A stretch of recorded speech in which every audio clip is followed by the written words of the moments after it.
वो हम किस में स्टडी करते हैं, economics. In short we can say that economics deal with the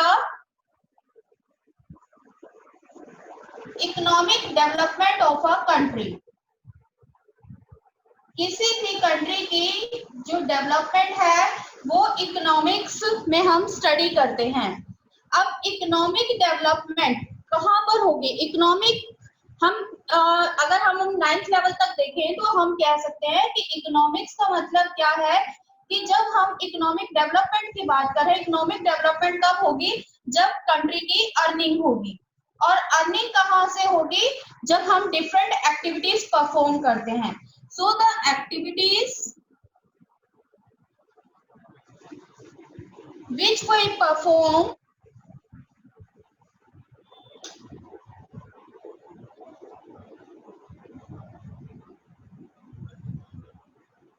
to earn, पैसे कमाने के लिए जो भी हम एक्टिविटीज करते हैं that is called economic activities, उसे हम इकोनॉमिक एक्टिविटीज कहते हैं। और इन्हीं इकोनॉमिक एक्टिविटीज के बारे में हम किस में पढ़ते हैं? इकोनॉमिक्स में। आपने इकोनॉमिक एक्टिविटीज पढ़ी, 3 टाइप की हमारी इकोनॉमिक एक्टिविटीज होती है, प्राइमरी, सेकेंडरी और टर्शियरी। ये 3 तरीके की इकोनॉमिक एक्टिविटीज होती है। इनको हम फर्दर आगे के जो चैप्टर्स हैं उसमें करेंगे, अभी हम डिटेल में नहीं करेंगे। It means economics is totally related to the production, distribution and consumption. And our first chapter is related to the production, the very first activity included in the economics. So to understand about the production, we will take the story of a village of it is an imaginary village. It does not exist really in the country, but ये जो village है वो पूरी country के जो village है उनको depict करता है। मीन्स सबसे पहले हम क्या समझेंगे इसमें? हमें समझना है प्रोडक्शन। प्रोडक्शन क्या है, ठीक है? और इस प्रोडक्शन को समझने के लिए हम किसकी हेल्प लेंगे? एक विलेज की हेल्प लेंगे, उसकी स्टोरी हम पढ़ेंगे। The name which was given to that village was is Palampur. Palampur हमने उसमें दिया है। तो the purpose of the story is to introduce some basic concepts relating to the production. Now production is जो चैप्टर है इसमें हम देखेंगे कि जो स्टोरी है पालमपुर की, उसमें हम वेरियस रिसोर्सेज देखेंगे। द वेरियस रिसोर्सेज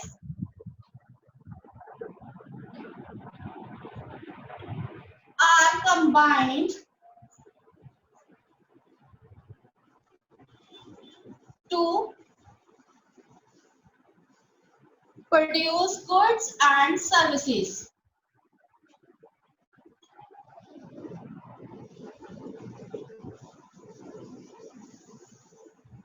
सबसे पहले आपको इकोनॉमिक्स में ये पता होना चाहिए कि ये गुड्स क्या हैं और सर्विसेज क्या हैं, क्योंकि यही वर्ड्स हमारे बार बार रिपीट होंगे। गुड्स मीन्स कि जो भी चीजें हम प्रोड्यूस करते हैं, जैसे कि आपका व्हीट है अगर हम एग्रीकल्चर में लें, अगर हम उसमें लें इंडस्ट्रियल में लें तो इंडस्ट्रियल प्रोडक्शन में हमारा शुगर भी आ जाता है, शूज भी आ जाता है। जिस चीज को भी हम मैन्युफैक्चर करते हैं या ग्रो करते हैं या हम नेचर से लेते हैं, वो सारी चीजें जिसमें प्रोडक्शन इन्वॉल्व होता है that is called goods. Services like जिससे हम कोई प्रोडक्शन नहीं करते, सिर्फ हम अपनी सर्विसेज प्रोवाइड करते हैं। एक कॉबलर यानी कि जो जूते ठीक करने वाला है, शूज मेंट करता है, कॉबलर भी आपको क्या देता है? अपनी सर्विसेज देता है। इवन टीचर, वो भी कोई प्रोडक्शन नहीं कर रहा है, ऑलरेडी आपको सिर्फ अपनी नॉलेज आपसे शेयर कर रहा है, तो वो भी क्या दे रहा है? सर्विसेज। एक लॉयर है, एक डॉक्टर है, ये कुछ भी प्रोड्यूस नहीं करते, ये सिर्फ अपनी नॉलेज को शेयर करते हैं आपके साथ, अपनी सर्विसेज प्रोवाइड करते हैं। तो ये 2 चीजें जो है वो आपको इकोनॉमिक्स में हर जगह मिलेगी, गुड्स एंड सर्विसेज। तो गुड्स एंड सर्विसेज, अब बहुत सारे रिसोर्सेज, किसी भी चीज को अगर हमने प्रोड्यूस करना है या सर्विसेज लगती हैं उसमें डिफरेंट रिसोर्सेज जो हैं वो इंक्लूड होते हैं। अब इन डिफरेंट रिसोर्सेज में हम लगा सकते हैं कि जैसे कि हमारा मैन्युफैक्चरिंग है। मैन्युफैक्चरिंग मीन्स कि हम जब कोई चीज बनाते हैं, ठीक है, मोस्टली इंडस्ट्रियल प्रोडक्शन। मैन्युफैक्चरिंग है, डेयरी है, ट्रांसपोर्ट है, इन सब चीजों में ये हमारे आगे गुड्स और ये आ गए हमारे सर्विसेज। तो इन सब चीजों में हमें डिफरेंट रिसोर्सेज को कंबाइन करना होता है ताकि हम कोई भी प्रोडक्शन कर सके। और इसके लिए उन्हें किस चीज की जरूरत होती है? They need to types of resources. To types of resources, natural resources and man made resources. ये आप 8th में भी करके आए हो। What are natural resources and man-made resources? Natural resources includes land, water, and soil. Okay, and man-made resources include capital, labor, and human capital. इन सब के बारे में हम वन बाय वन इसी चैप्टर में डिटेल में पढ़ेंगे। What are these resources, capital, labour, human capital, one by one हम इनके बारे में पढ़ेंगे, तब हम इसको डिटेल में करेंगे। Just try to understand the basic concept. If we want to produce any goods and services, we have to combine various resources. These resources can be natural and man-made. The combination of these two resources makes the production possible. जब हम इन resources को combine करते हैं तो हमारा क्या बनता है? प्रोडक्शन होता है किसी भी चीज का। Now the question is raise, what is production? Production है क्या? प्रोडक्शन का मीनिंग है when we enhance the value of a thing. Production is the creation of, production, write down, production is the creation of value in a commodity.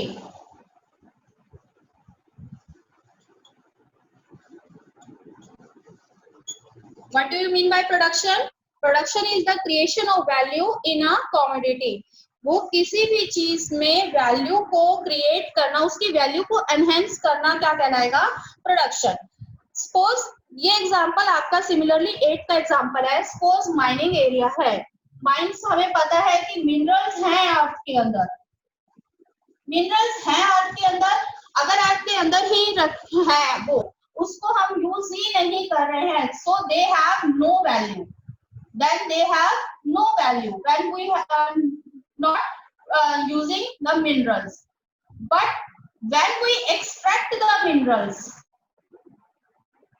हम minerals को extract करते हैं, means minerals को extract करने के बाद उस पर डिफरेंट टाइप्स की कॉस्ट लगेगी और वो मिनरल्स की वैल्यू को क्या कर देंगे? इंक्रीज कर देंगे, यानी उसकी कॉस्ट को इंक्रीज कर देंगे, वो हमारे लिए वैल्यूएबल थिंग्स बन जाएंगी। तो ये जो है एक्सट्रैक्शन ऑफ मिनरल्स हमारा क्या हो जाएगा?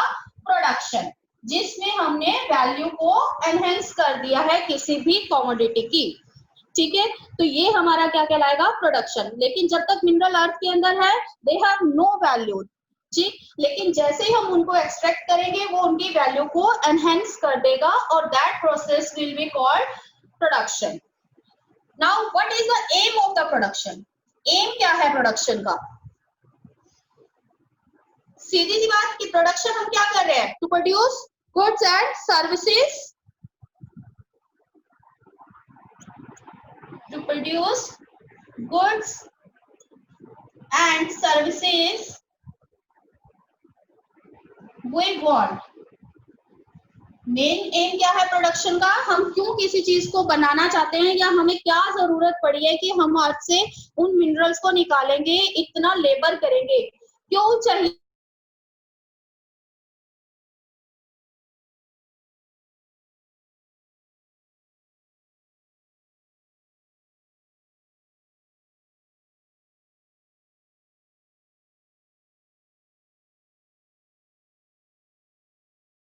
है,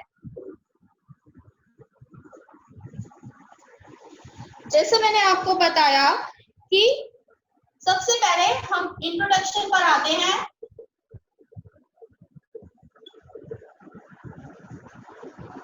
इंट्रोडक्शन क्या है इसका? Village, it is an, write down, it is an imaginary village, या हम कह सकते हैं इमेजिनरी एडवांस्ड विलेज ऑफ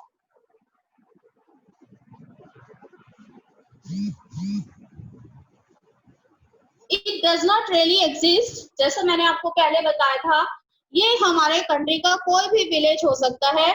हम सिर्फ एक विलेज को इसलिए ले रहे हैं कि most of the person, 70% people still live in villages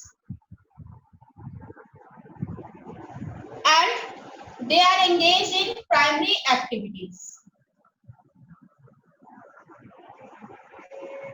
जब हमारे कंट्री का 70% जो लोग हैं वो आज भी विलेजेस में रहते हैं, प्राइमरी एक्टिविटी में एंगेज है, तो जब हमें प्रोडक्शन को समझना है तो हम इसकी हेल्प लेंगे विलेज की, हम उसके अकॉर्डिंग उसे अच्छे से समझ पाएंगे। इट डजंट मीन कि जो प्रोडक्शन एक्टिविटी है वो हमारे टाउन्स में नहीं होती या नॉन फार्मिंग एक्टिविटीज में प्रोडक्शन नहीं होता, ऐसा नहीं है।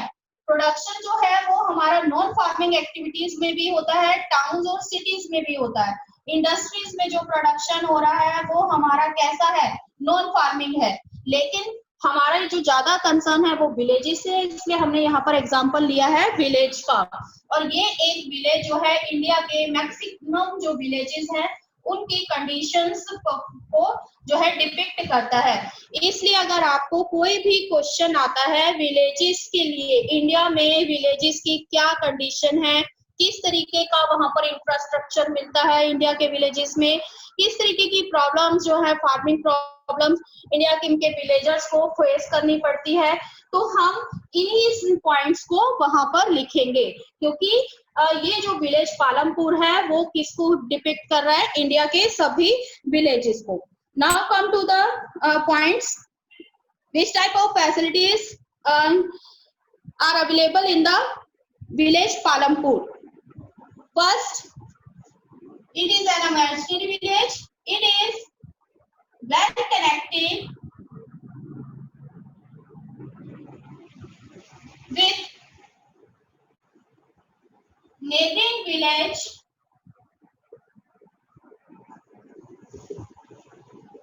neighboring villages and towns.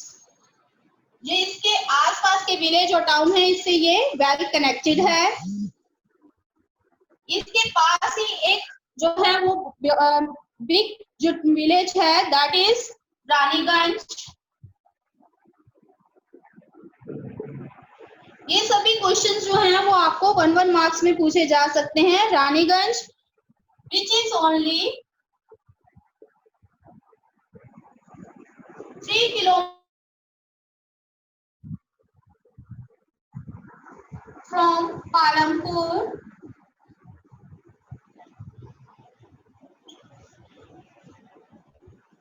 is also connected with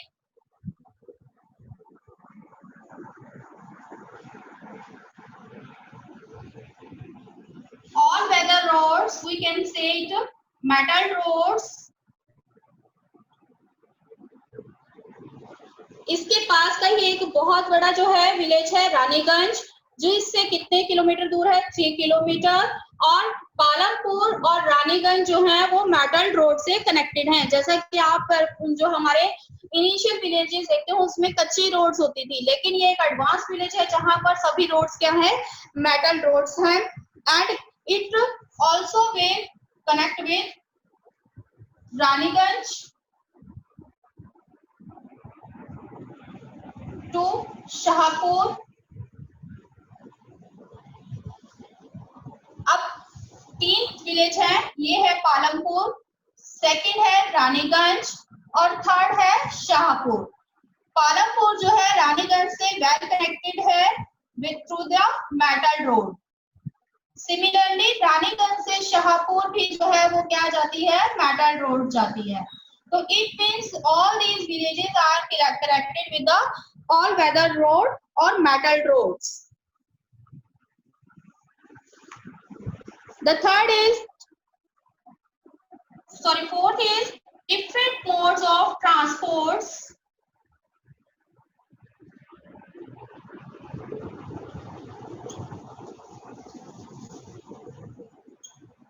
are available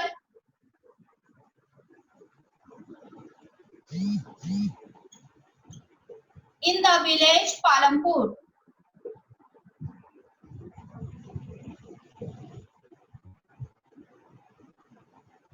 अब डिफरेंट टाइप्स के जो हमारे ट्रांसपोर्टेशन मीन्स हैं वो हमें विलेज पालमपुर में दिखाई देते हैं।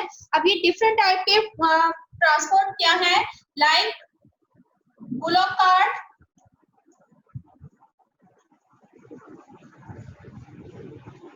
टोंगास, बुगेस,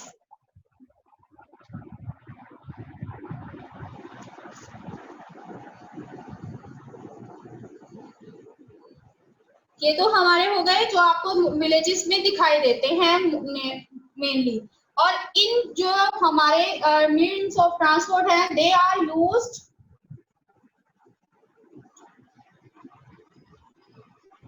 to carry jaggery, jaggery means गुड़, गुड़ आप खाते हैं ना वो, jaggery to the nearby villages.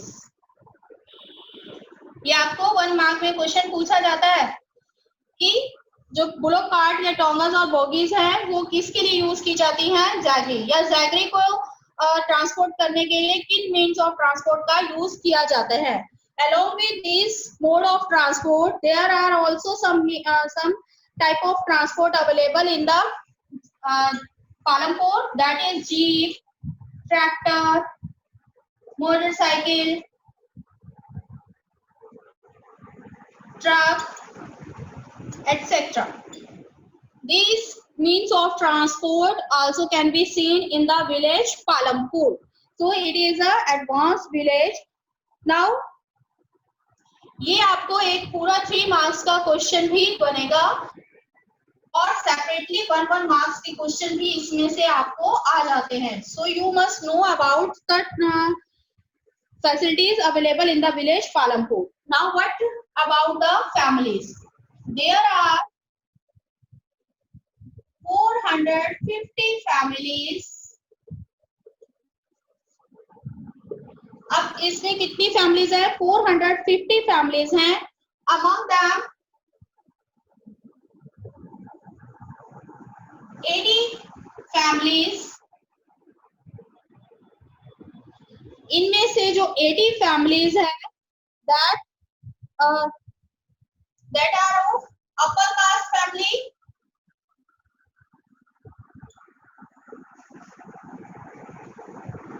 Total number of families है 450, जिनमें से 80 फैमिलीज जो हैं वो अपर कास्ट से बिलोंग करती हैं, that belongs to the upper caste family, and they have and having majority of land. जैसे कि आप देखते हो कि ज्यादातर जो विलेजेस हैं उनमें क्या होता है कि कुछ एक लोग होते हैं जमींदार जिसको आप बोलते हो, कि उनके पास ही जो है ज्यादातर जो क्या होती है, लैंड होती है। So these are the 80 families which have the majority of land, and the conditions in which they live, they have large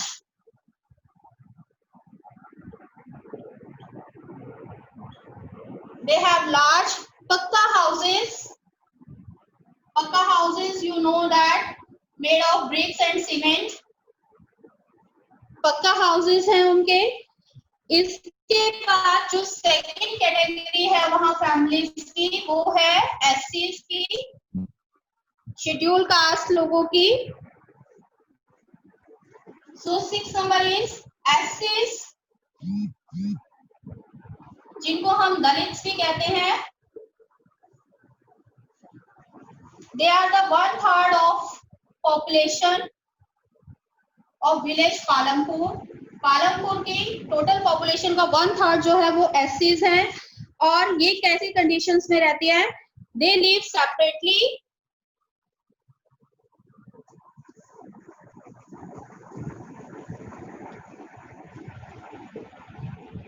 इन कच्चा हाउसेस। इसके बारे में हमने जो है 8th क्लास में भी पढ़ा था। Dalits are separated from the upper caste and they lived in the separate section of the village and they lived in kacha houses. So similarly in the village Palampur we have two categories of the families. 80% are the upper caste families and 1/3 of population is SC yani scheduled caste families. Now about the infrastructure, ये हमारा हो गया कि families की condition क्या है। यही चीज आपको अगर किसी भी इंडिया के विलेजेस के बारे में पूछ ली जाए तब भी आप यही सेम जो है इसमें लिखोगे कि फैमिली जो है वो उसमें दो हमें कैटेगरीज मिलती है, अपर कास्ट और lower caste, and they live separately and in lived in the kachcha houses. Now the next is there is electricity facility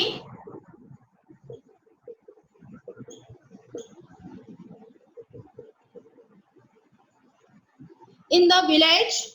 अब वहां पर ज्यादातर जो हाउसेज हैं, most of the houses of the village Palampur have the electricity connections। in the farms, in the fields we can say, in the farms the electricity is used to run the turbines or the tube wells। So there is electricity facility in the village Palampur।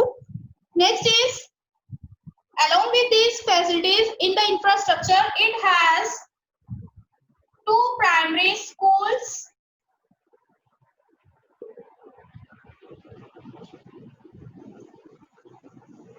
and one high school। schools भी जो है वो village Palampur में है। इसके साथ साथ यहाँ पर medical facilities is also available in the village Palampur. It has primary health care centre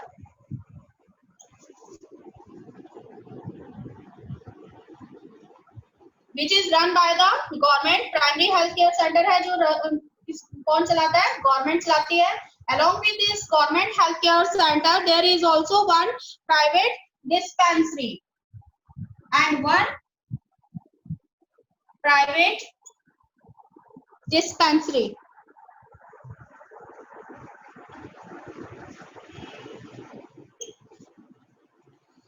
अब ये सारे जो है वो हमने डिस्क्रिप्शन दिया कि किस टाइप का जो है विलेज पालमपुर है। It is an advance village। it is well connected with their nearby villages or towns with metal roads। there are the families which are divided into two sections, upper caste and lower caste। upper caste has the majority of land and lived in pakka houses। 1/3 population belongs to the SC families and they live separately in the kacha houses। electricity facilities, school facilities and health facilities are also available in the village Palampur। why we describe all this? in most of the village of India, now come to the activities।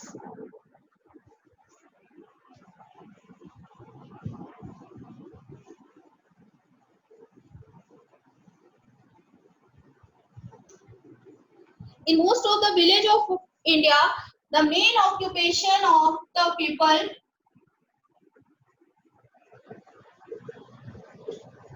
Farming. क्या है main occupation? Farming, या हम कह सकते हैं production activity क्या है? Farming है।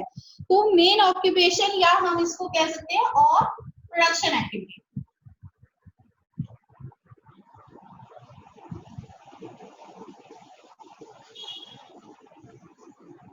अब ऐसा नहीं है कि सिर्फ फार्मिंग ही एक्टिविटीज हैं, हमारी इकोनॉमिक एक्टिविटी है। नॉन फार्मिंग एक्टिविटी, ऐसा नहीं है कि विलेज में सिर्फ फार्मिंग ही की जाती है। सम नॉन फार्मिंग एक्टिविटीज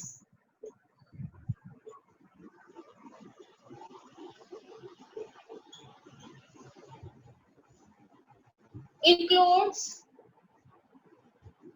अब वहां पर कौन कौन सी नॉन फार्मिंग एक्टिविटीज इंक्लूड की जाती हैं स्मॉल मैन्युफैक्चरिंग,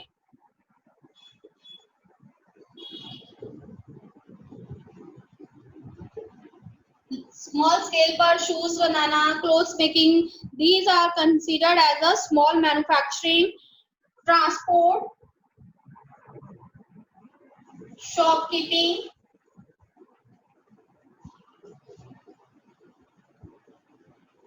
एटसेट्रा। ये जो सारी एक्टिविटीज हैं, these are called non farming activities which and the main occupation is a farming activity. Now we will discuss both type of activities in this chapter, farming activities and non farming activities, one by one. First of all, how the production can be possible.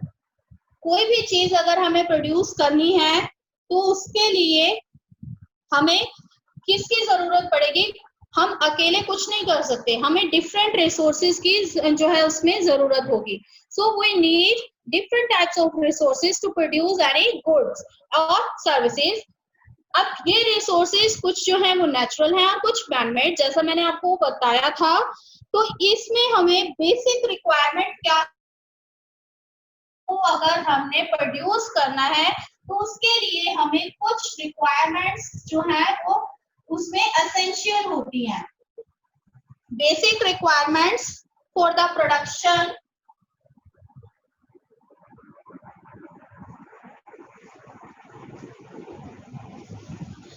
और organization of production, both are the same thing.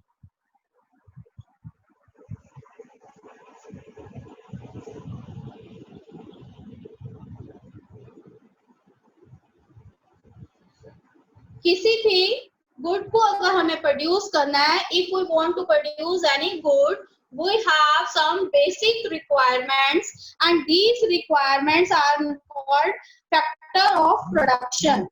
So any production activity, write down any production activity,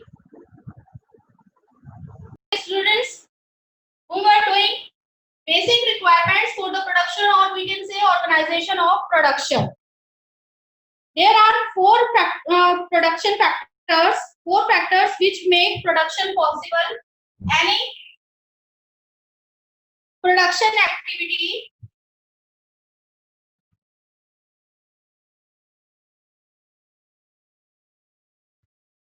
includes four factors which make production possible.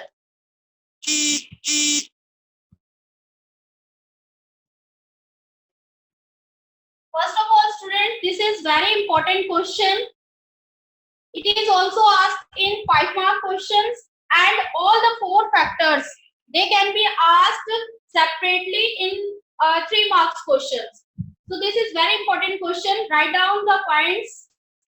हमारे 4 factors हैं जो किसी भी production activity को क्या करते हैं, पॉसिबल करते हैं। That the first factor is land, second is labour, third is physical capital,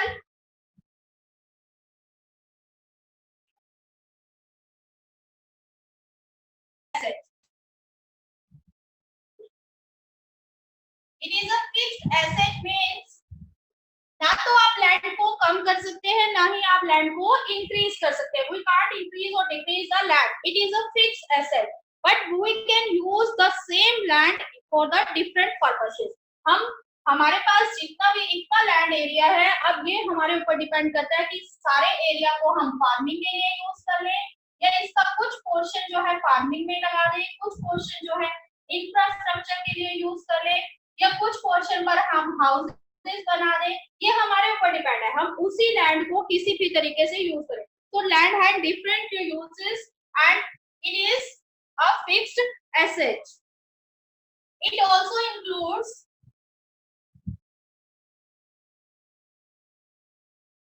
natural resources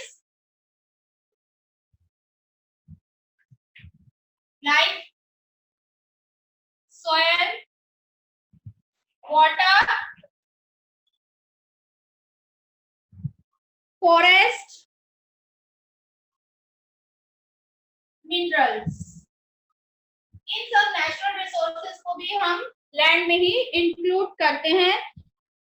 next is because it is a fixed asset and it has different uses, so it is necessary to use it carefully, but it has to be used carefully. Once it destroyed,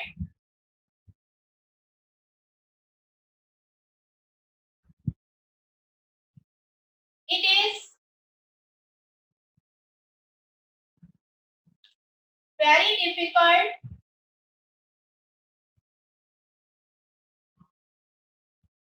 to restore it. इस बारे में हम farming activities जब हम detail में करेंगे तब हम देखेंगे कि जब हम लैंड को फ्रीक्वेंटली यूज करते जाते हैं या फिर हम अनसफिशिएंट मैनर में उसको यूज करते हैं तो क्या होगा कि वो लैंड जो है वो डिस्ट्रॉय हो जाएगी, अनफर्टाइल हो जाएगी. और एक बार अगर लैंड जो है वो अनफर्टाइल हो जाती है या फिर वो डिग्रेड हो जाती है तो it is very difficult to restore it. So we have to use the land very carefully. It is a natural resource. ठीक है, हमने बात की थी कि हम जो प्रोडक्शन एक्टिविटी है उसमें हम नेचुरल रिसोर्सेज और मैन मेड रिसोर्सेज दोनों रिसोर्सेज का यूज करते हैं. So land is a natural resource which we use in the production activity.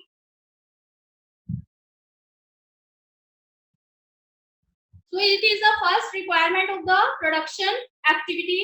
कोई भी हमें प्रोडक्शन करना है, कोई भी हमें अगर शॉप्स भी अगर हमें लगानी है, शॉप भी ओपन करनी है, तब भी हमें उसके लिए क्या चाहिए, लैंड चाहिए. कोई हमें बिल्डिंग बनानी है, कोई हमें इंफ्रास्ट्रक्चर यानी जैसे कि फैक्ट्री लगानी है तब भी हमें लैंड चाहिए. फार्मिंग एक्टिविटी करनी है तब भी लैंड चाहिए.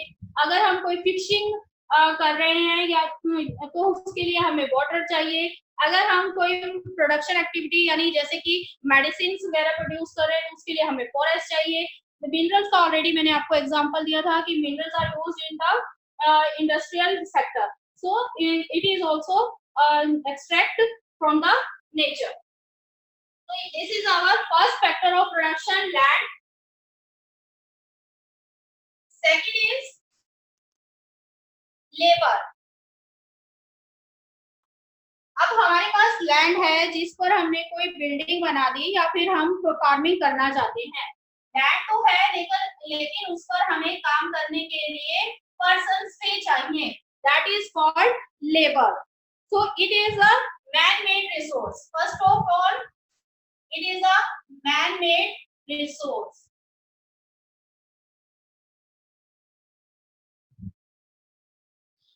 Labor, it includes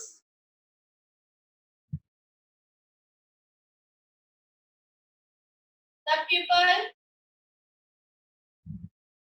It includes the people who do the work.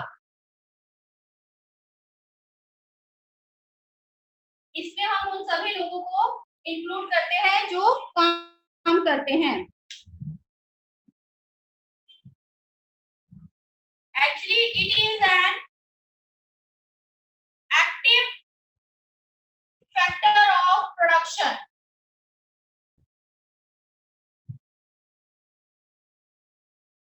Active factor of production का मतलब क्या होता है? दो तरीके के हम फैक्टर्स देखेंगे, एक्टिव और passive.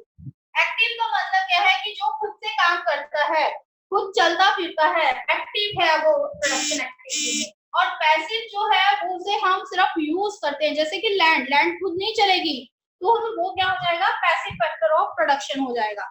So labour is an active factor of production. There are two types of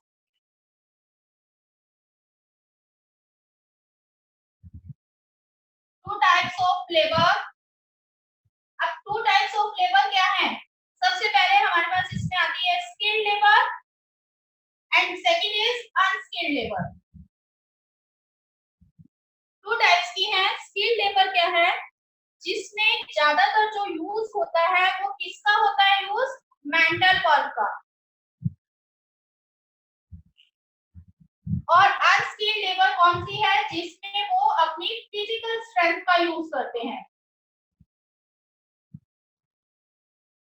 for example, जैसे मैं अभी आपको पढ़ा रही हूँ, तो टीचिंग हमारा चल रहा है, सर्विसेज चल रही है। इसमें सबसे पहले हमारे पास क्या है, लैंड है जिस पर हमने स्कूल बनाया, ठीक है, ये हमारा होगा फर्स्ट फैक्टर। सेकंड, उस स्कूल में पढ़ाने के लिए हमें क्या चाहिए, टीचर, ठीक है। तो टीचर यानी कि मैं, अब आप सेकंड फैक्टर क्या हो गया, लेबर, जो मैं काम कर रही हूँ। अब मैं कौन सी कैटेगरी में आऊंगी, स्किल्ड लेबर, क्योंकि मैं यहाँ पर आपको अपनी मेंटल नॉलेज शेयर कर रही हूँ, मैं कोई फिजिकल वर्क नहीं कर रही। लेकिन अगर एक फार्म एक्टिविटी हम लेते हैं, फार्म एक्टिविटी या फिर किसी इंडस्ट्री में काम करने वाले, मशीनों को रन करने वाले लोग हैं, वो क्या है, फिजिकल स्ट्रेंथ का अपना यूज करते हैं, वहां पर उनकी मेंटल वर्क नहीं होता। तो स्किल लेबर होने के लिए, मेंटल वर्क होने के लिए उनके पास क्या जरूरी है, स्किल, नॉलेज, इन सब का होना जरूरी है। और इनके लिए इसको क्या चाहिए, क्योंकि फिजिकल वर्क है, तो इसका मतलब यहाँ पर हम लिख सकते हैं कि इनका मेन वर्क है फिजिकल वर्क, और उसके लिए उनको क्या चाहिए, फिजिकल स्ट्रेंथ चाहिए। एक रिक्शा पुलिंग का जो काम है वो किससे रिलेटेड है, अनस्किल्ड लेबर से रिलेटेड है, जहां पर वो अपनी फिजिकल स्ट्रेंथ का यूज करते हैं। So there are two types of labour, skilled and unskilled. Skilled labour includes mental labor, and unskilled labor use physical work, and for their work they are paid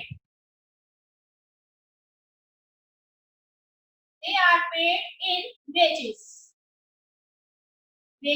or salary।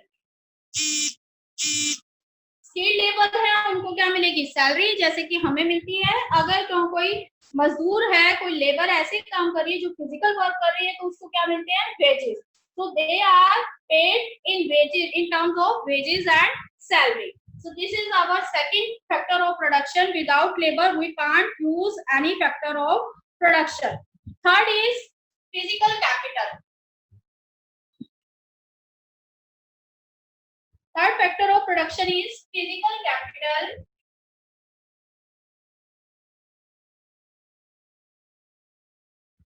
यहाँ पर आपका capital का मतलब राजधानी नहीं है, या capital means finance, ठीक है, पैसे, जिसको हम कह सकते हैं, या फिर हम यहाँ पर अगर इकोनॉमिक की भाषा में लगाएं तो इसका मतलब है इनपुट्स, कि हम किस तरीके से अपने पैसे को इन्वेस्ट करते हैं, कौन से इनपुट्स जो हैं वो हम फैक्टर ऑफ प्रोडक्शन एक्टिविटी में लगाते हैं।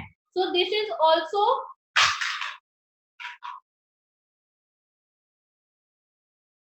first of all, it is also a man-made resource. ये भी एक मैन-मेड रिसोर्स है। A number of inputs required in the production activity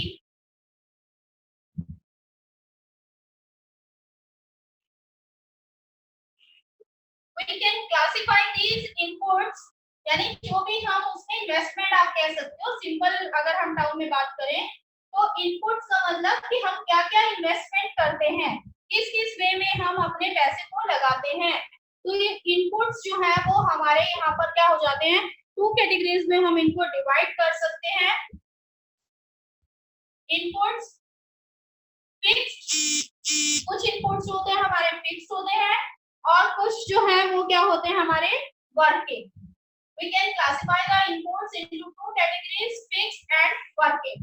अब इसमें आपको क्वेश्चन सबसे पहले किस तरीके से आता है, फिजिकल कैपिटल पर आपको सेपरेट क्वेश्चन आएगा जिसमें आप सारा डिटेल में बताएंगे। सेकंड आपको जो आ सकता है that is the difference between the fixed and working capital. So one by one we will discuss the fixed and working capital, and it is a passive factor of production.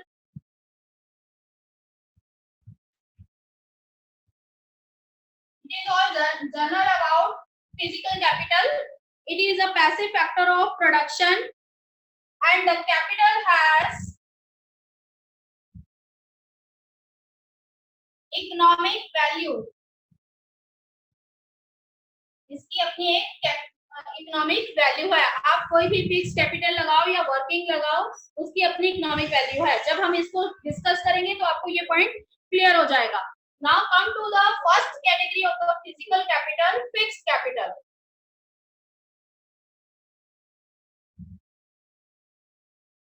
Fixed capital क्या है?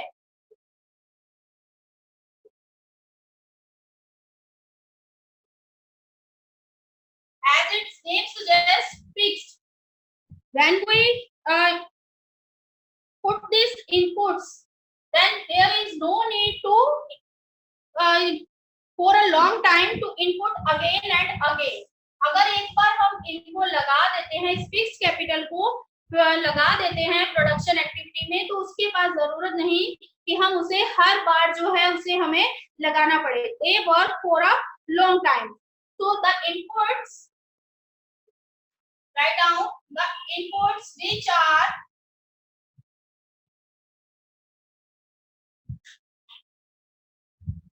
to be put one time. एक बार हम उसे लगाते हैं, and they work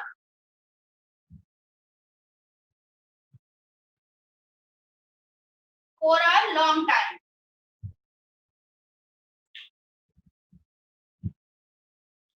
अब जैसे मैंने आपको स्कूल का ही एग्जांपल दिया कि हमने स्कूल बनाया, और स्कूल बनाने के लिए हमने लैंड का यूज किया और उस पर बिल्डिंग बना दी. अब ऐसा नहीं है कि हर सेशन में हमें स्कूल दोबारा से बनाना पड़ेगा. स्कूल बिल्डिंग एक बार बन गई और वो सालों तक हम उस बिल्डिंग को यूज कर रहे हैं. लेकिन बिल्डिंग बनाने में हमने क्या किया? अपनी कैपिटल इन्वेस्ट की. तो हमने इन्वेस्टमेंट कितनी बार की? One time. लेकिन उसका यूज हम कितनी बार कर रहे हैं? लॉन्ग टाइम यूज कर रहे हैं. So they are put to be one time and they work for a long time. It can be used in production.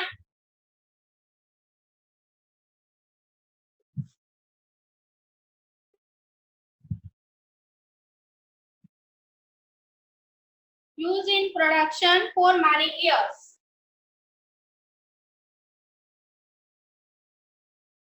इन्हें हम प्रोडक्शन एक्टिविटी में कई सालों तक यूज कर सकते हैं. They do not need to change every week, every month or every year. Next is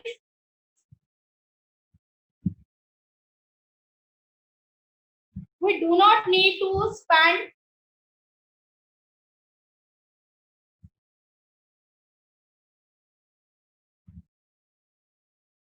again and again on that. हमें जरूरत नहीं कि हम उस पर बार बार से खर्चा करें. एक बार की वन टाइम इन्वेस्टमेंट हम कह सकते हैं इसे. एंड बट अब स्कूल को हमने बना लिया, लेकिन सर हर साल उसको पेंट कराते हैं, तो इट मीन्स इनिशियल कॉस्ट जो है वो हमारी वन टाइम है. उसको बनाने की कॉस्ट वन टाइम है, बट उसको मेंटेन कर रखने की कॉस्ट जो है वो हमें ओनली लगानी पड़ती है. सो ओनली मेंटेनेंस कॉस्ट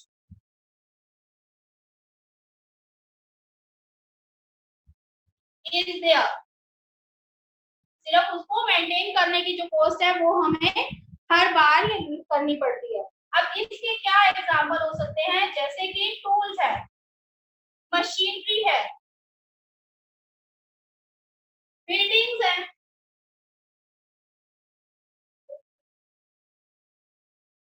आपकी लैंड है, हमारे स्कूल में लगा जैसे जनरेटर है,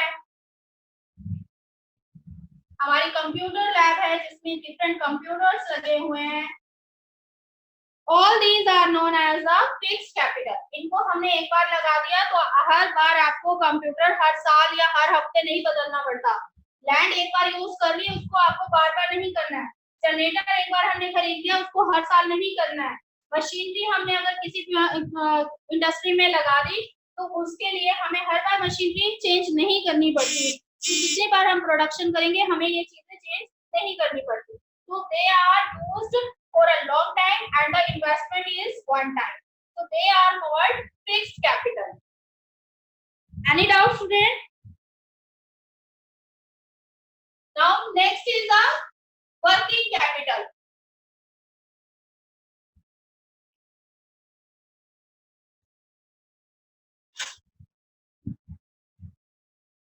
Second is working capital.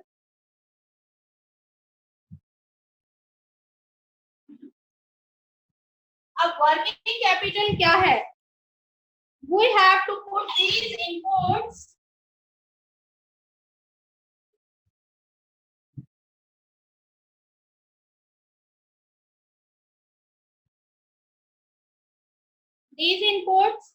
every time in production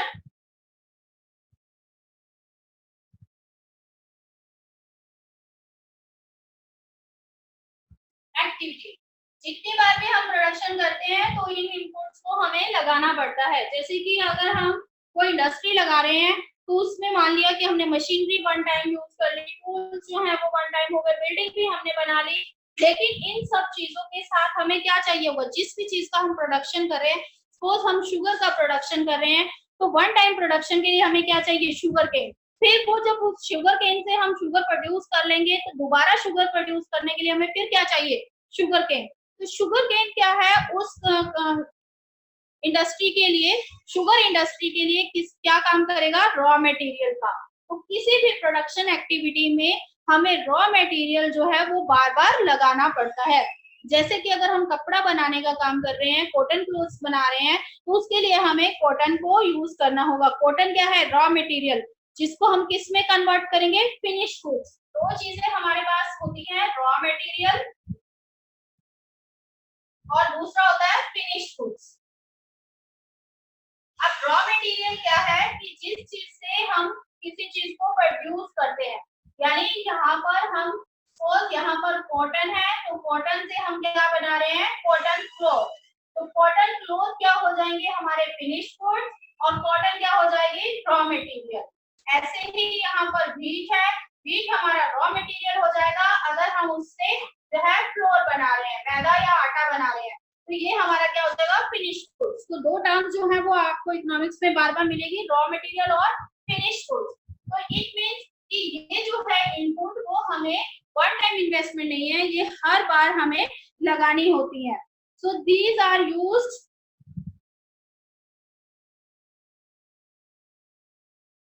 for a short time. It depends upon the production capacity. अगर हम उस 100 टन शुगर केन से 1 वीक में अगर शुगर प्रोड्यूस कर लेते हैं तो नेक्स्ट वीक फिर से हमें रॉ मटेरियल चाहिए होगा। तो it can be used every time and they are used for a short time. It can be input bi-weekly, weekly, monthly or yearly basis. They are changed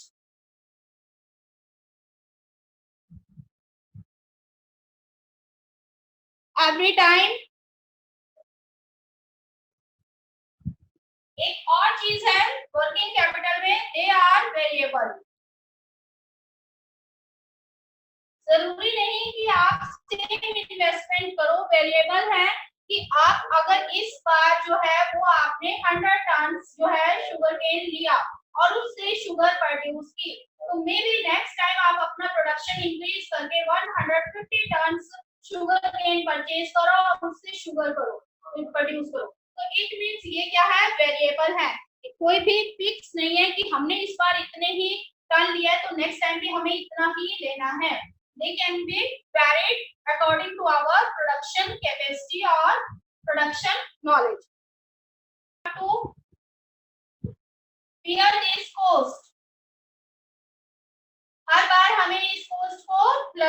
पड़ेगा, ठीक है।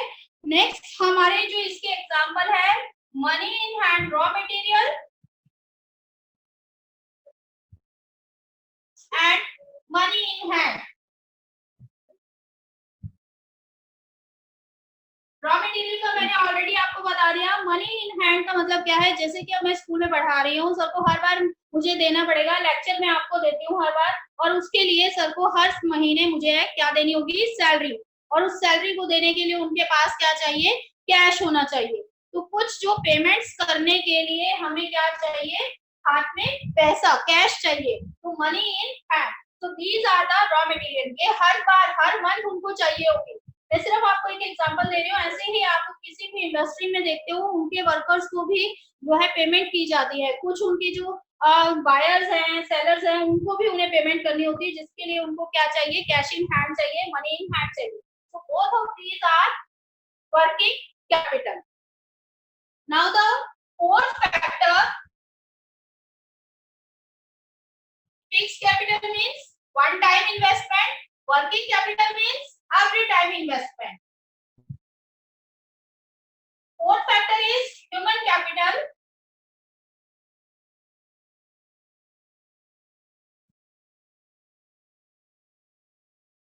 अब इस चीज को हम ऐसे समझ सकते हैं, हमारे पास लैंड है, लेबर है और कैपिटल भी है। ये तीनों अलग अलग हैं अपने में। हमने एक जगह से लैंड ले ली, उस पर हम जो है काम करने के लिए लेबर भी तैयार है और पैसा भी है, लेकिन इन तीनों को इकट्ठा कौन करेगा, who will put together these three, the entrepreneur or the person. So this that person will be called human capital, who will put together all these three factors and make the production possible. तो किसी भी, अगर हम कह सकते हैं कि जैसे कि अभी हम अपना स्कूल का ही एग्जांपल कंटिन्यू करेंगे कि हमारे पास लैंड भी थी, उस पर हमने बिल्डिंग भी बना दी स्कूल के लिए, स्कूल के लिए लेबर यानी कि वहां पर टीचर्स भी हैं काम करने के लिए, उनको पैसे देने के लिए उनके पास कैपिटल भी है, लेकिन इन सबको एंगेज कौन करेगा, इकट्ठा कौन करेगा, आवर डायरेक्टर सर, ठीक है। तो यहाँ पर डायरेक्टर सर क्या हो जाएंगे, ह्यूमन कैपिटल। इसी तरह से किसी इंडस्ट्री में जो ये काम है वो कौन करता है, एंटरप्रेन्योर, यानी कि इंडस्ट्री का जो ऑनर है वो इन सारे फैक्टर्स को क्या करेगा, कंबाइन करेगा। So write down,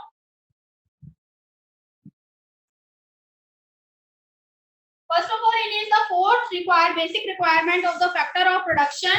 It is also an active factor. Active factor है, मैन मेड फैक्टर है, and it includes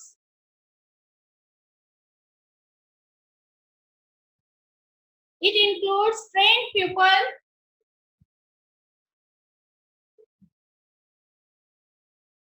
who put together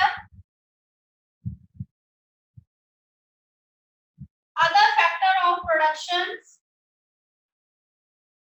other factors of production and make the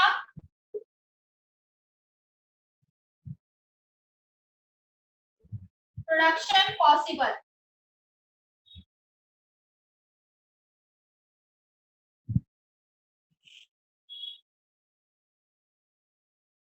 Next, human capital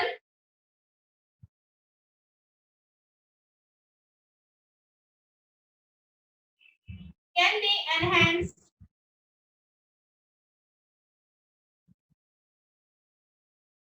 through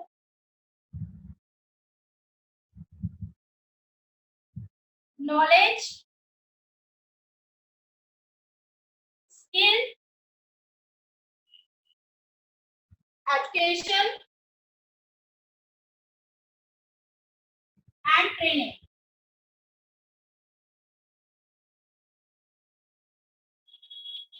अब human capital यानी जो person in सबको इकट्ठा करता है, combine करता है फैक्टर्स को, वो कैसे फॉर्म होगा, उसे हम कैसे और ज्यादा एनहेंस कर सकते हैं through the knowledge, skill, education and training. अब जो पहले क्या होता था कि जैसे कि जो व्यापारी होते थे वो अपने बच्चों को खुद ही उस चीज की नॉलेज दे देते थे। अब इस चीज के लिए प्रॉपर हम लोगों ने कोर्सेज स्टार्ट किए हुए हैं, मैनेजमेंट कोर्सेज हम लोग देखते हैं। तो इस तरीके के जो एमबीए करते हैं, यहाँ पर जो है स्टूडेंट्स को इस चीज की नॉलेज दी जाती है, how to run the business और बिजनेस प्रोसीजर्स के बारे में बताया जाता है। आगे जाके आप कॉमर्स लोगे जिससे आपको जो है किसकी नॉलेज आएगी, बिजनेस की नॉलेज आएगी, कैसे इन फैक्टर्स को इकट्ठा किया जाता है, कैसे मैनेज किया जाता है, इस सब की चीजों की जानकारी दी जाएगी। Through the education and training the skill of the person could be enhanced and they can manage the factors of production। तो इससे हम जो है ह्यूमन कैपिटल को कैसे इंक्रीज कर सकते हैं through the knowledge, skill, education and training. So it is the most important factor of production.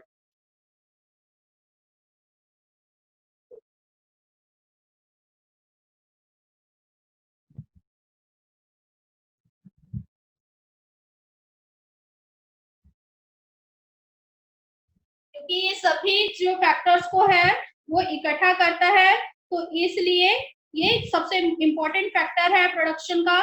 And it produces, इसका मेन मोटिव क्या होता है, it produces goods and services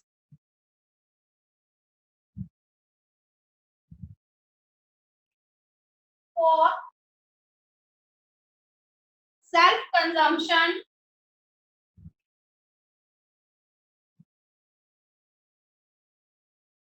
और to sell in the market. अगर हम इतने बड़े बड़े लोगों की बात न करें, एक ऑर्डिनरी फार्मर की भी बात करें, तो farmer is also a human capital.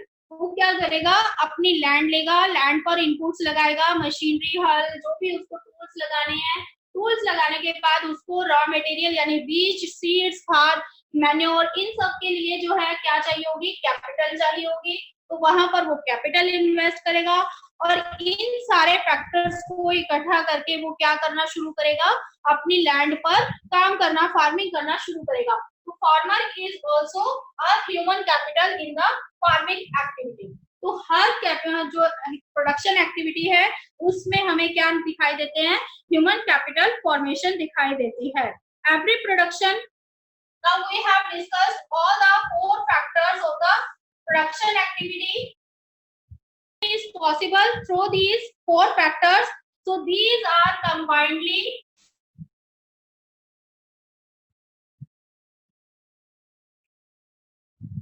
called factor of production। इनको हम कंबाइन करते हैं जब चारों फैक्टर्स को, तो ये फैक्टर्स क्या कहलाते हैं, हमारे फैक्टर्स ऑफ प्रोडक्शन। जब भी आपको क्वेश्चन पूछा जाएगा which are the main factors of production, आप क्या लिखोगे, land, labour, capital and human capital. We will discuss the first three factors, land, labor and capital, in this chapter. So students, if you have any doubt you can ask me through the WhatsApp message or in the Zoom class. Okay Akash sir, it's over.